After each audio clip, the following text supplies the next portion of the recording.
Thank you, and thanks, Charles, for the opportunity. Anybody stay up late to watch the Obama get elected? Yay. Anybody feeling a bit tired this week as a result? Didn't you know, when you sat down to watch, that actually your head was saying that actually the US is a flawed democratic system, that money buys elections, that the... okay, maybe now you can hear me.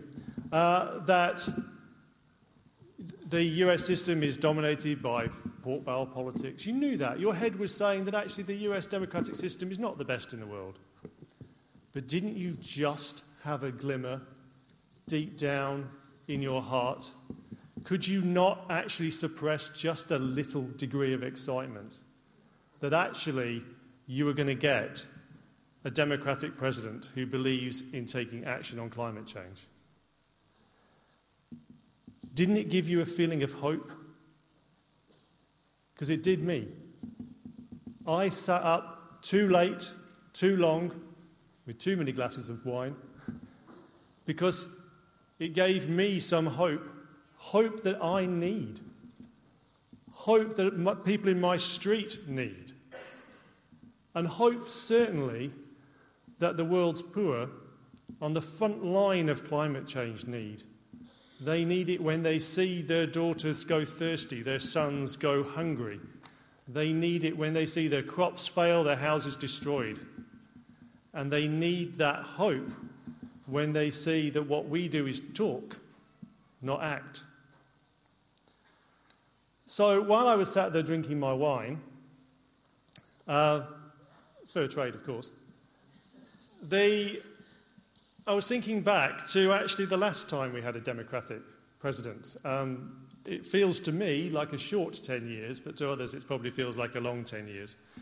And I was thinking about what was happening in the world around that time. And, Bill Clinton was in the White House.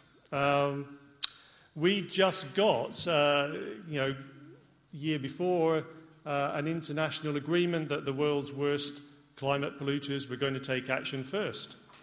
And that by that faraway, distant land of 2012, they would have met their targets for change. Mind you, we still do have a problem with Iraq, only this was a disarmament problem, not a war.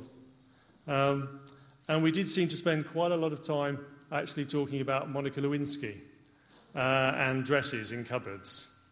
And most importantly, perhaps, Viagra came on sale for the first time.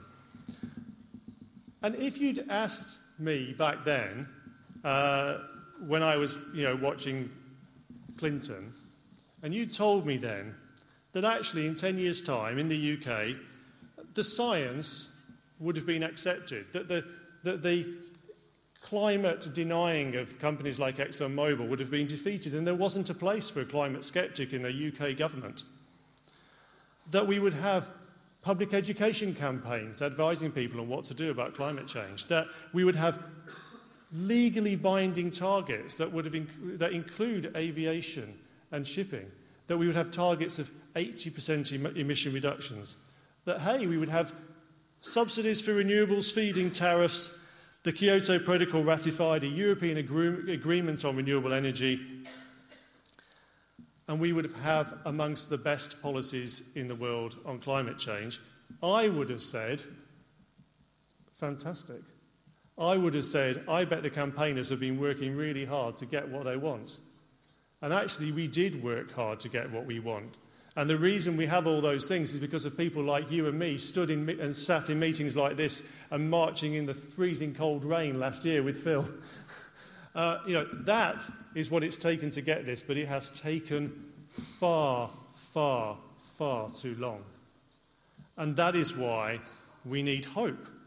We need hope because now, thanks to the reckless and dangerous attitudes of big business and our political leaders, not only are we facing runaway climate change, but we're doing so in a context where the oil that is the bedrock of our industry is running out, that the extreme capitalism and greed of the money markets has led us into a situation where we can no longer even dream of buying a house if we're a young person, where we basically fear and fret for our jobs and our future? How can we actually think that a government that's led us into this is not failing us? Because I absolutely applaud the words. I applaud the policies. Actually, I applaud some of those cabinet ministers I meet because they genuinely seem to care and they genuinely seem to get it. But actually, it's not integrated. It's not built into the very nature of what this government is trying to do, and it should be.